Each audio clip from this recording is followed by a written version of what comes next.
हाय friends, माझं नाव Tejas Dilipraoo Kajale. Physics with Tejas sir या चॅनलमध्ये आपलं स्वागत आहे. काल आपण मेयर्स रिलेशन घेतलं होतं. काल म्हणजे परवा आपण मेयर्स रिलेशन घेतलं होतं, बरोबर आहे. तिथे माहित आहे का, कायनेटिक थेअरी ऑफ गॅसेसचा जो कन्सेप्ट होता तो पूर्णपणे संपला. आपण माहित आहे का, युनिटचं जे नाव आहे आपल्या ते आहे kinetic theory of gases and radiation, बरोबर. तर काल आपला कायनेटिक थेअरी ऑफ गॅसेसचा जो कन्सेप्ट आहे तो पूर्ण संपला होता. आज आपल्याला माहित आहे का, रेडिएशन बद्दल डिस्कस करायचं आहे. म्हणजे आजपासून आपण माहित आहे का रेडिएशन पाहणार आहे, ठीक आहे. तर पहिला टॉपिक जो आहे आपला तो आहे absorption, reflection, transmission of heat. आता हीट म्हणजे तुम्हाला माहित आहे, ओके. मग ऍब्सॉर्प्शन काय आहे, रिफ्लेक्शन काय आहे आणि ट्रान्समिशन काय आहे हे पण माहित आहे. पण तरी एकदा एक्सप्लेन करतो मी नेमकं काय होते तर, ओके. आजपासून आपल्याला काय करायचं आहे, रेडिएशन पाहायचं आहे, ठीक आहे. रेडिएशन तर त्याच्यातला माहित आहे का, पहिला टॉपिक आहे absorption, reflection, transmission of heat. आता माहित आहे का, सगळ्यात पहिले पाहू आपण ऍब्सॉर्प्शन, ठीक आहे. ऍब्सॉर्प्शन ऍब्सॉर्प्शन म्हणजे रे ऍब्सॉर्ब करणे, बरोबर आहे. आपण माहित आहे का हीटच्या बाबतीत बोलत आहे, बरोबर. मग आता हीटच्या बाबतीत म्हणजे काय, कन्सिडर करा आपल्याकडे माहित आहे का सूर्य, सोलर रेडिएशन, ठीक आहे, सन, ओके. आणि कन्सिडर करा मे महिना आहे बढियापैकी. तुम्ही माहित आहे का दुपारी सकाळी माहित आहे का 11 वाजता वरती गेले, ठीक आहे. आणि तिथे माहित आहे का एक रॉड ठेवला वरती गेल्यानंतर, ठीक आहे. आणि दिवसभर उन्हात ठेवला. रात्री वरती जाल तुम्ही 6 वाजता आणि त्या रॉडला हात लावाल तर तुम्हाला माहित आहे का गरम लागेल, बरोबर आहे. म्हणजे काय केलं त्यांनी, दिवसभर माहित आहे का जे सन पासून रेडिएशन्स येतात, ओके, ते रेडिएशन त्यांनी काय केले, स्वतःमध्ये ऍब्सॉर्ब केले. ऍब्सॉर्ब केले म्हणूनच माहित आहे का तो जो रॉड आहे तो रॉड काय झाला, हीट झाला, बरोबर आहे. तसंच माहित आहे का, चला जाऊ द्या, रॉडही नाही ठेवला तरी पण आपल्याला माहित आहे का हा इफेक्ट जाणवतो. कसा जाणवतो पहा. आता माहित आहे का पुन्हा उन्हाळाच घेऊ आपण. जर समजा आपण माहित आहे का दुपारी 12-1 वाजता जरी वरती गेलो तर आपल्याला माहित आहे का चटके लागतात. टेरेसवर गेलो तर आपण जर समजा बिना चपलीने असेल तर आपल्याला चटके लागतात. का बरं रे, कारण माहित आहे का जे सूर्यप्रकाश येऊन राहिलेला आहे, सोलर रेडिएशन येत आहे, तो माहित आहे का आपला जो फ्लोअर असतो, ओके, किंवा आपलं जे काय म्हणतात त्याला सरफेस असतो, तो सरफेस माहित आहे का पूर्ण ते रेडिएशन काय करतात, ऍब्सॉर्ब करतात, ओके. ते ऍब्सॉर्ब केल्यामुळे आपल्याला माहित आहे का त्या सरफेसवर हीट जाणवते. लक्षात. तर ते आहे आपला ऍब्सॉर्प्शन. म्हणजे जे येणारे रेडिएशन्स आहेत ते येणारे रेडिएशन तो काय करतो, पूर्णपणे ऍब्सॉर्ब करतो. जर ऍब्सॉर्ब नसते केले त्यांनी तर आपल्याला माहित आहे का तेवढी हीट जाणवली नसती, तेवढे चटके लागले नसते, ओके. त्याच्यानंतर आहे रिफ्लेक्शन. आता रिफ्लेक्शन म्हणजे माहित आहे काय आहे, एक काम करा, तसंच माहित आहे का वरती जा आरसा घेऊन, मिरर घेऊन, ओके. आणि माहित आहे का ते जे सोलर रेडिएशन येऊन राहिलेले आहे ते सोलर रेडिएशन कन्सिडर करा. आता हा मिरर आहे, ओके. ते सोलर रेडिएशन माहित आहे का मिररवर काय करा, इन्सिडेंट करा. इन्सिडेंट केल्यानंतर ते माहित आहे का ज्या डायरेक्शननी तुम्ही माहित आहे का मिरर किनी हलवाल त्या डायरेक्शननी ते माहित आहे का काय होणार, रिफ्लेक्ट होणार. लक्षात. तर ते झालं आपलं रिफ्लेक्शन. त्याच्यानंतर ट्रान्समिशन म्हणजे आता कन्सिडर करा पहिले हा रॉड घेतला, त्याच्यानंतर मिरर घेतला. आता यालाच माहित आहे का कन्सिडर करा ग्लास, ओके. एकदम फ्रेश ग्लास आहे. आता ग्लास आहे म्हणजे माहित आहे का हे जे रेडिएशन आहे हे रेडिएशन याच्यातून काय होऊन जाईल, ट्रान्सफर होऊन जाईल. लक्षात. म्हणजे त्याला आपण काय म्हणू, ट्रान्समिशन. कशाचं ट्रान्समिशन, हीट रेडिएशनचं. कारण सूर्यापासून निघणारे काय मिळणार आपल्याला, हीटच मिळणार आहे, हीट रेडिएशनच मिळणार आहे. म्हणजे आपण त्याच्यापासून माहित आहे काय ऍब्सॉर्प्शन पण पाहिलं, त्याच्यानंतर रिफ्लेक्शन पण पाहिलं आणि त्याच्यानंतर ट्रान्समिशन पण आपण पाहिलं, ओके. त्याच्यानंतर आता माहित आहे का आपल्याला यामध्ये अजून एक कन्सेप्ट पाहायचा आहे की ज्याचं नाव आहे, हे ऍब्सॉर्प्शन पण झालं आपलं, त्याच्यानंतर रिफ्लेक्शन पण पाहिलं आपण, ओके. रिफ्लेक्शन आणि ट्रान्समिशन पण पाहिलं, ओके. आता माहित आहे का आपल्याला अजून एक कन्सेप्ट पाहायचा आहे की ज्यामध्ये माहित आहे का हीट माहित आहे का ट्रान्सफर होते, ओके. तर हीट माहित आहे का 3 प्रकारे ट्रान्सफर होते. कोणते 3 प्रकार आहे पहा. सगळ्यात पहिले मी लिहून घेतो हीट ट्रान्सफर. ठीक आहे, हीट माहिती आहे काय ट्रान्सफर होते. किती प्रकारे ट्रान्सफर होते? 3 प्रकारे.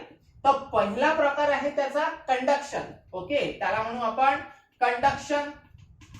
त्याच्यानंतर माहिती आहे का दुसरा प्रकार आहे त्याचा कन्व्हेक्शन. ओके, दुसरा प्रकार काय आहे? कन्व्हेक्शन. आणि तिसरा प्रकार आहे त्याचा बाय द रेडिएशन. म्हणजे 3 प्रकारे हीट ट्रान्सफर होते. पहिला प्रकार आहे कंडक्शन, दुसरा कन्व्हेक्शन, तिसरा रेडिएशन. कंडक्शन काय आहे? कंडक्शन म्हणजे काही नाही. कंडक्शन म्हणजे कन्सिडर करा आपल्याकडे माहित आहे का एक मेटल आहे. ओके, आणि मेटलला माहित आहे का तुम्ही कन्सिडर करा माझ्याकडे की नाही एक मेटल आहे. कन्सिडर करा ही मेटल आहे. ओके, तर हे जे मेटल आहे हे मेटल जर समजा तुम्ही माहित आहे का आगवर असं पकडून ठेवलं. ठीक आहे, कशावर? आगीवर. आगवर जर समजा पकडून ठेवलं तर त्याचा माहित आहे का इकडचा कोपरा फक्त हीट होणार का? नाही. काय होईल माहित आहे का तुम्ही जर समजा आगीवर पकडून ठेवलं तर तुम्हाला माहित आहे काय 2-4 मिनिटं काहीच नाही होईल. पण एक वेळ अशी येईल की तुम्हाला हा जो रॉड आहे हा सोडावा लागेल. का बरं रे? कारण माहित आहे का जेव्हा तुम्ही की नाही एका साइडनी त्याला हीट देणार आहे. ओके, ती हीट माहित आहे का ट्रान्सफर होऊन माहित आहे का पूर्ण रॉड तो काय करणार आहे? कॅप्चर करणार आहे. बरोबर आहे. म्हणजे हीट जर समजा तुम्ही एका एंडला देत असाल तर दुसऱ्या एंड पर्यंत सुद्धा ती हीट पोहोचणार आहे. ठीक आहे, तर तो जो रॉड आपण घेतला होता तो जर समजा मेटलचा असेल तर ती हीट माहित आहे का एका पॉइंट पासून तर दुसऱ्या पॉइंट पर्यंत काय होईल? ट्रान्सफर होईल. तर ती जी तो जो रॉड आहे तो मेटल असल्या कारणाने त्याला आपण काय म्हणतो? कंडक्टर. कंडक्टर म्हणजेच काय होऊन राहिलं तिथे एका पॉइंट पासून दुसऱ्या पॉइंट पर्यंत जे हीट आहे ती हीट काय होत आहे? ट्रान्सफर होत आहे. म्हणून आपण तिने पहिला जो पॉइंट आहे तो मांडलेला आहे कंडक्शनचा. म्हणजे heat transfer by the conduction. लक्षात. तिथे जर समजा तुम्ही माहित आहे का वूड घेतला, लाकूड घेतला तर लाकूड तुम्ही माहित आहे का दिवसभर जरी समजा त्याच्यात ठेवला ना तरी तुम्हाला की दुसऱ्या पॉइंटला गरम लागणार नाही. हा, तो माहित आहे का जळून खाक होईल तो वेगळी गोष्ट. बरोबर. पण माहित आहे का एक एंड जर समजा तुम्ही त्या आगीवर पकडून ठेवला तर दुसऱ्या एंडला फरक पडत नाही. ठीक आहे, पण तेच जर मेटल सरफेस जर समजा तुम्ही घेतला, मेटल रॉड घेतला आणि तो आगीवर पकडून ठेवला तर त्याचा माहित आहे का 5-10 मिनिटात फरक दुसऱ्या एंडवर पडणार आहे. बरोबर आहे. म्हणजेच माहित आहे का तिथे जे कंडक्टर घेतलेला आहे आपण त्या कंडक्टर मध्ये हीट ट्रान्सफर होते from one point two another point. बरोबर आहे. पण तेच जर लाकूड घेतलं तर तसं होणार नाही. बरोबर. म्हणजे लाकूड काय आहे? कंडक्टर नाहीये, म्हणजे तिथे हीट ट्रान्सफर होणार नाही. पण कंडक्टर घेतलं तर मात्र हीट ट्रान्सफर होईल आणि म्हणून त्याला आपण काय म्हणतो? कंडक्शन म्हणतो. ठीक आहे. मग आता कन्व्हेक्शन. कन्व्हेक्शन काय आहे रे? कन्व्हेक्शन म्हणजे heat transfer by the fluid. म्हणजे लिक्विड पासून हीट ट्रान्सफर. आता लिक्विड पासून हीट ट्रान्सफर म्हणजे कन्सिडर करा तुमच्याकडे माहित आहे का तुम्ही काय करता? आंघोळी करण्यासाठी पाणी गरम करता, पाणी तापवता. ओके, म्हणजे जर समजा आपण माहित आहे का एक कंटेनर घेतलं. कंटेनर म्हणजे आपण किती स्टीलचं भांडं घेतो. स्टील म्हणजे एक प्रकारचा कंडक्टरच आहे. बरोबर आहे. त्याला तुम्ही काय करता? हीट प्रोव्हाइड करता. ठीक आहे, याच्यामध्ये कन्सिडर करा पाणी आहे. बरोबर आहे. तर पाणी असल्या कारणाने आता काय होते? हीट आपण त्या भांड्याला देऊन राहिलो. बरोबर आहे. खालच्या सरफेसला देत आहे, म्हणजे खालच्या सरफेसला देऊन राहिलो, पण कंडक्शन मुळे पूर्ण भांड ते काय होते? गरम होते. मग भांड गरम झालं तर त्याच्या आतमध्ये जे पाणी आहे ते पण पाणी गरम व्हायला सुरुवात होते. बरोबर. मग पाणी एकदम डायरेक्ट गरम होते का? नाही. पहिले माहित आहे का पहिली लेअर गरम होईल, मग दुसरी लेअर गरम होईल, मग तिसरी लेअर गरम होईल, मग चौथी लेअर गरम होईल आणि मग पाचवी लेअर गरम होईल. बरोबर ना. म्हणजेच काय तर हीट माहित आहे का एका लेअर पासून तर लास्ट लेअर पर्यंत ट्रान्सफर होऊन राहिलेली आहे. म्हणजेच जर समजा फ्लुइड मुळे हीट जर समजा ट्रान्सफर होत असेल एका लेअर पासून म्हणजे बॉटम लेअर पासून तर टॉप लेअर पर्यंत तर त्याला काय म्हटलं जाते? कन्व्हेक्शन. म्हणजे heat transfer by the fluid किंवा लिक्विड. त्याच्यानंतर रेडिएशन. आता हेच रेडिएशन बद्दल आपल्याला काय करायचं आहे? डिस्कस करायचं आहे. आता रेडिएशन मध्ये काय होते पहा. आता दोन्ही ठिकाणी कंडक्शन आणि कन्व्हेक्शन मध्ये दोन्ही ठिकाणी माहित आहे का हीट ट्रान्सफर करण्यासाठी काहीतरी मीडियम आपल्याला पाहायला मिळालं. बरोबर आहे. पहिल्यांदा घेतला आपण रॉड. ठीक आहे. एका एंडला जर समजा आपण हीट प्रोव्हाइड केली तर ही हीट माहित आहे का ट्रान्सफर होऊन दुसऱ्या एंडला पण काय करते हीट करते. बरोबर आहे. म्हणजे one end to another end heat काय झाली ट्रान्सफर झाली. कशामुळे ट्रान्सफर झाली तर या रॉड मुळे. बरोबर आहे. या रॉडच्या माध्यमातून. बरोबर आहे. म्हणजे कंडक्शन मध्ये हीट ट्रान्सफर होण्याचं एक आपल्याला मीडियम मिळालेला आहे. ठीक आहे. ज्याला आपण केली मीडियमला कन्सिडर करू रॉड असं कन्सिडर करू. ठीक आहे. तसं तर भांड्यानी पण होऊन राहिलेलं आहे. म्हणजे एक मटेरियल आपल्याला मिळालं असं कन्सिडर करा. त्याच्यानंतर आता कन्व्हेक्शन मध्ये माहित आहे का हीट ट्रान्सफर कोणामुळे होते लिक्विड मुळे. बरोबर आहे. हीट ट्रान्सफर मिळून राहिला आपल्याला कोणामुळे हीट ट्रान्सफर होऊन राहिलेला आहे तर लिक्विड मुळे. बरोबर आहे. म्हणजे इथे पण आपल्याला माहित आहे का एक मटेरियल मिळालं. इथे पण आपल्याला एक मटेरियल मिळालं हीट ट्रान्सफर करण्यासाठी. पण रेडिएशनचं तसं नाही आहे. रेडिएशन मध्ये आपल्याला कुठल्याच मटेरियलची किंवा मीडियमची आवश्यकता पडत नाही. म्हणजे जर समजा आपल्याला रेडिएशन द्वारे हीट ट्रान्सफर करायची असेल तर आपल्याला कुठल्याच मीडियमची आवश्यकता पडत नाही. लक्षात. म्हणजे कन्सिडर करा. आता एक साधं उदाहरण देतो मी. ठीक आहे. आता मगाशी माहिती आहे का सुरुवातीला मी एक बोललो होतो की मी माहिती आहे का वरती उन्हाळ्यात रॉड ठेवला आणि इथे माहिती आहे का कन्सिडर करा सूर्य आहे आणि सूर्याचे रेडिएशन माहिती आहे का त्या रॉडवर पडून राहिले आणि नंतर माहिती आहे का दुपारी पाहायला गेलो तर हा रॉड काय झाला हीट झाला होता. तर इथे माहित आहे का कुठे तुम्हाला मीडियम दिसते का नाही. डायरेक्ट रेडिएशन त्याच्यावर पडत आहे तो ऍब्झॉर्ब करत आहे आणि ते काय होऊन राहिलेलं आहे हीट होत आहे. म्हणजे रेडिएशन द्वारे जर समजा हीट आपल्याला द्यायची असेल तर तिथे कुठल्याच मीडियमची आवश्यकता पडत नाही. म्हणजे व्हॅक्यूम मध्ये सुद्धा ही प्रोसेस आपल्याला पाहायला मिळते. ठीक आहे. म्हणजे सूर्याला एक बॉडी कन्सिडर करा जी बॉडी माहित आहे का खूप हिटेड आहे. आता त्याच्या अंगात जर समजा हीट आहे तर तो माहित आहे का हीट पण काय करणार इमिट करणार. मग ती हीट कन्सिडर करा इमिट करत आहे तो. ओके. व्हॅक्यूम मध्ये तर कुठलंच मीडियम नसते.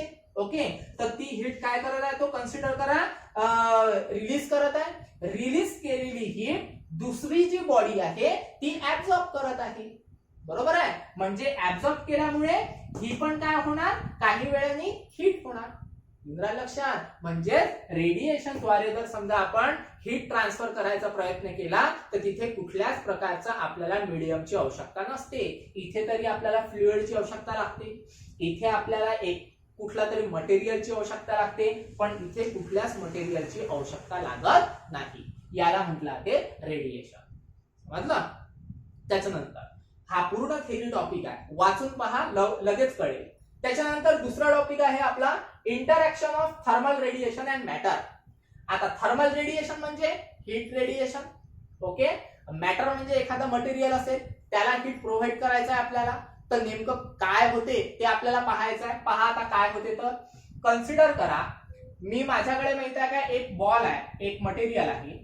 ठीक आहे. या मटेरियलला मी काय करतो हीट प्रोव्हाइड करतो. ठीक आहे. तर कन्सिडर करा क्यू एवढी हीट प्रोव्हाइड केली. ठीक आहे. तर क्यू म्हणजे काय आहे हीट इज अप्लाइड. ठीक आहे. किंवा याला म्हणू शकतो आपण हीट इज काय म्हणतात त्याला सप्लाय. ठीक आहे. Heat is applied. आता ही हीट जर समजा आपण अप्लाय केली किंवा सप्लाय केली याला तर हा काय होणार हीट होणार. हे तर मान्य आहे. बरोबर आहे. तर त्यामध्ये माहित आहे का आपल्याला तीन गोष्टी पाहायला मिळतात. कोणत्या कोणत्या तीन गोष्टी. एक तर ही जर समजा माहित आहे का एखादी अशी बॉडी असेल म्हणजे कॉपर झालं म्हणजे मेटॅलिक बॉडी असं कन्सिडर करा. कॉपर झालं आयरन झालं ऍल्युमिनियम झालं जर्मेनियम झालं स्टील झालं. ओके. याला जर समजा हीट प्रोव्हाइड केली तर हा हीट काय करणार ऍब्झॉर्ब. बरोबर आहे. म्हणून मग मी त्याला काय म्हणणार आहे हीट इज ऍब्झॉर्ब. ओके. काय म्हणणार आहे मी त्याला हीट इज ऍब्झॉर्ब. म्हणजे हीट इज ऍब्झॉर्ब म्हणजे नाही तर सरळ असं म्हणू आपण जाऊ दे असंच करू हीट इज ऍब्झॉर्ब. ठीक आहे. जर समजा हे जे मटेरियल आहे हे मटेरियल माहित आहे का मिरर असेल तर काय होईल हिट इज रिफ्लेक्ट बरोबर म्हणजे काय मिळणार आपल्याला कन्सिडर करा Q इंटू आर त्याला काय म्हणू आपण हीट इज रिफ्लेक्ट ओके आणि जर समजा हेच मटेरियल जर समजा ग्लास असेल तर हीट इज ट्रान्समिटेड बरोबर म्हणजे काय मिळेल आपल्याला हीट इज ट्रान्समिटेड ठीक आहे पण हे तर मी माहित आहे का तुम्हाला समजण्यासाठी सांगितलं ओके पण इथे माहित आहे का कंडिशन आपली वेगळी आहे कंडिशन काय माहित आहे का आपण अशा पद्धतीचं मटेरियल घेतलं की जी माहित आहे का काही प्रमाणात ऍब्सॉर्ब करणार म्हणजे टोटल आपण एवढी हीट प्रोव्हाइड केली तर त्याच्यातली किने काही तो ऍब्सॉर्ब करेल काही तो रिफ्लेक्ट करेल आणि काही तो माहित आहे का ट्रान्समिट करेल ओके म्हणजे आपल्याला इथे इक्वेशन काय मिळते पहा आपल्याला इथे जे इक्वेशन आहे ते इक्वेशन प्रोड्यूस करायचं आहे कसं प्रोड्यूस होते पहा हे पहा Q म्हणजे टोटल हीट त्याच्यातली काही माहित आहे का ऍब्सॉर्ब केली आपण त्याच्यातली काही माहित आहे का काय झाली रे रिफ्लेक्ट झाली आणि काही काय झाली ट्रान्समिट झाली जर समजा याचं माहित आहे का आपण ऍडिशन केलं तर आपल्याला काय मिळणार टोटल हीट पाहायला मिळणार ओके तर एक काम करा सरळ सरळ डिवाइड करा कशाने Q नी दोन्ही साइडला बोथ साइडला काय ते पहा बरं Q upon Q is equal to QA upon Q plus QR upon Q plus QT upon Q okay Q upon Q किती 1 म्हणजे काय मिळणार आपल्याला 1 is equal to QA upon Q त्याच्यानंतर QR upon Q okay plus QT upon Q लक्षात तर हे equation आपल्याला मिळालं आता माहित आहे का हे जे इक्वेशन मिळालेलं आहे यालाच आपण माहित आहे का असं म्हणतो coefficient of absorption coefficient of reflection coefficient of transmission ठीक आहे या इक्वेशन वरून आपल्याला माहित आहे का तीन डेफिनेशन अजून मिळतात कोणत्या कोणत्या पहा एक मिळते कोएफिशिएंट ऑफ ऍब्सॉर्प्शन दुसरा मिळते आपल्याला कोएफिशिएंट ऑफ रिफ्लेक्शन ओके आणि तिसरी मिळते आपल्याला कोएफिशिएंट ऑफ ट्रान्समिशन ओके अशा पद्धतीचे आपल्याला तीन लोक मिळतात ठीक आहे मग कोएफिशिएंट ऑफ ऍब्सॉर्प्शन ची डेफिनेशन काय तयार होईल याच्यावरून the ratio of heat is absorb okay and total heat is provide ठीक आहे म्हणजे असा रेशो की हीट इज ऍब्सॉर्ब आणि हीट इज प्रोव्हाइड किंवा हीट इज सप्लाइड जर समजा या दोघांचा रेशो घेतला तो कोएफिशिएंट ऑफ ऍब्सॉर्प्शन तसंच कोएफिशिएंट ऑफ रिफ्लेक्ट सॉरी काय म्हणतो आपण त्याला हीट इज रिफ्लेक्ट आणि हीट इज प्रोव्हाइड या दोघांचा जर रेशो घेतला तो कोएफिशिएंट ऑफ रिफ्लेक्शन तसंच याचं हीट इज ट्रान्समिटेड आणि हीट इज प्रोव्हाइड या दोघांचा रेशो घेतला तर आपल्याला काय मिळतो कोएफिशिएंट ऑफ ट्रान्समिशन तर याला माहित आहे का नोटेशन देणार आपण याला नोटेशन देणार A म्हणजे ऍब्सॉर्प्शन हे रिफ्लेक्शन आहे तर याला नोटेशन देणार R आणि हे ट्रान्समिशन आहे तर याला नोटेशन देणार मी T ठीक आहे तर याची डेफिनेशन आहे रेशो कोणाचा ratio coefficient of sorry heat is absorb आणि हीट इज प्रोव्हाइड म्हणजे सरळ सरळ आपल्याला मिळणार A इज इक्वल टू काय मिळणार रे बा QA अपॉन Q ठीक आहे याची डेफिनेशन काय आहे ratio of coefficient of reflection upon coefficient of sorry coefficient of reflection ची डेफिनेशन काय आहे ratio of heat is reflect आणि हीट इज प्रोव्हाइड म्हणजे काय मिळणार आपल्याला R is equal to QR upon Q ठीक आहे आणि तिसरी कोएफिशिएंट ऑफ ट्रान्समिशन याची डेफिनेशन काय सांगितली होती की जर समजा आपण हीट इज ट्रान्समिटेड आणि हीट इज प्रोव्हाइड या दोघांचा रेशो घेतला तर कोएफिशिएंट ऑफ ट्रान्समिशन म्हणजे T इज इक्वल टू काय मिळणार आपल्याला QT अपॉन Q झालं याची व्हॅल्यू मिळाली QA अपॉन Q ची ती आहे A QR अपॉन Q ची व्हॅल्यू मिळाली ती आहे R QT अपॉन Q ची व्हॅल्यू मिळाली ती आहे T टाकून द्या व्हॅल्यूज काय ते पहा आन्सर आन्सर आपल्याला मिळते पहा. पहा आता 1 as it is equal to QA upon Q म्हणजे A plus QR upon Q म्हणजे किती आहे रे बा R plus QT upon Q किती आहे T. ओके, तर हे आहे आपला T.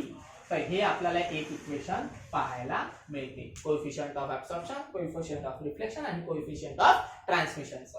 याच्यात माहिती आहे का, कन्सिडर करा आपल्याकडे असं मटेरियल आहे की जिथे ट्रान्समिशन एकदम 0 आहे. ठीक आहे, ट्रान्सफर होऊनच नाही राहिला. ट्रान्सफर होऊन नाही राहिला म्हणजे काय की कन्सिडर करा आपल्याकडे असं मटेरियल आहे वूड है ना, तो ट्रान्सफर नाही करत. कन्सिडर करा आपल्याकडे माहिती आहे का एखादं काय म्हणतात त्याला कॉपर आहे, तो पण ट्रान्सफर नाही करत. मग आता वूड जर घेतलं किंवा कॉपर जर घेतलं तर ते दोघे जण ट्रान्सफर करत नाही, दोघे जण रिफ्लेक्ट पण करत नाही. बरोबर आहे ना. म्हणजे जर समजा T इज इक्वल टू 0 असेल आणि तिथे आपल्याला R इज इक्वल टू पण 0 मिळणार, कारण वूड कन्सिडर करा तर तो पण ट्रान्सफर करत नाही. ओके, आणि रिफ्लेक्ट पण करत नाही. बरोबर, म्हणजेच माहिती आहे का जर समजा T is equal to 0 R is equal to 0 तर आपल्याला काय मिळणार मग 1 इज इक्वल टू A. म्हणजे असं मटेरियल की जे ट्रान्सफरही करत नाही, रिफ्लेक्ट पण करत नाही, पण तो माहित आहे का कुठे ना कुठे ऍब्झॉर्बर चांगला राहील. बरोबर आहे. मेटल कन्सिडर करा कोणतेही, तर तिथे माहित आहे का ऍब्सॉर्प्शन आपल्याला खूप मिळते. कारण जर समजा हीट जर समजा तुम्ही मेटलला दिली तर तो माहित आहे का खूप जास्त प्रमाणात हीट होतो. बरोबर आहे ना. मग अशी आपण उदाहरणं पाहिले होते. हा, त्याच्यानंतर जर समजा हे झालं पहिली कंडिशन. दुसरी कंडिशन, असं एखादं मटेरियल घ्या की जे माहित आहे का ऍब्सॉर्ब पण नाही होत, ओके, आणि रिफ्लेक्ट पण नाही होत. म्हणजे कन्सिडर करा ग्लास. तर ग्लास मध्ये माहित आहे का आपल्याला मिळते ट्रान्समिशन फक्त. ठीक आहे, जर समजा T इज इक्वल टू 1 आला तर तो माहित आहे का ऍब्सॉर्ब नाही करू शकणार, रिफ्लेक्ट नाही करू शकणार, पण ट्रान्सफर एक नंबर करू शकेल. म्हणजे ग्लास. ओके, ग्लास मधून आर पार ट्रान्सफर होईल. तर तिथे ऍब्सॉर्प्शन नाही मिळणार आपल्याला, रिफ्लेक्शन नाही मिळणार. तिसरी कंडिशन राहील आपली. ठीक आहे, तिसरी कंडिशन राहील आपली. कोणती कंडिशन राहील पहा, A झालं, T झालं, R. ओके, तर A पण 0 राहील आणि T पण 0 राहील. म्हणजे ऍब्सॉर्प्शन पण नाही मिळणार आणि ट्रान्समिशन पण नाही मिळणार.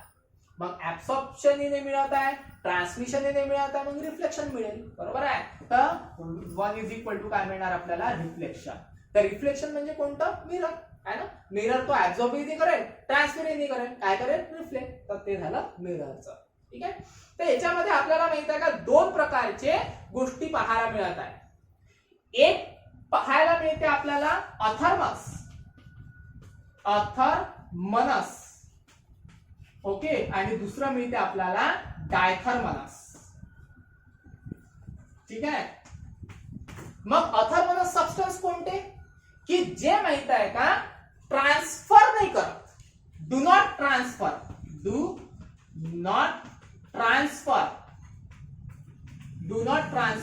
हीट. म्हणजे ते हीट माहित आहे का ट्रान्सफर नाही करू शकत. मग असे सबस्टन्स कोणते आहे रे, सगळे मेटल आहे ना.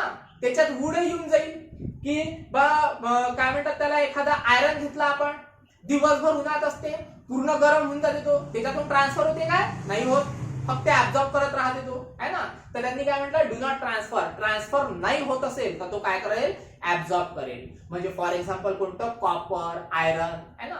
त्याच्यानंतर डायथर्मनस म्हणजे याच्या उलटा, म्हणजे ट्रान्सफर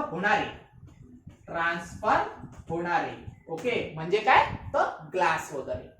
समजून राहिलं.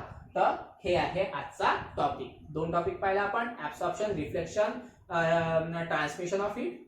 ओके, त्याच्यानंतर हे इक्वेशन पाहिलं आपण, coefficient of absorption, coefficient of reflection आणि कोएफिशियंट ऑफ ट्रान्समिशन, आणि अथर्मनस आणि डायथर्मनस. ठीक आहे, तर हे वाचून घ्या, पूर्ण थेरी टॉपिक आहे. नाही समजलं तर विचारा.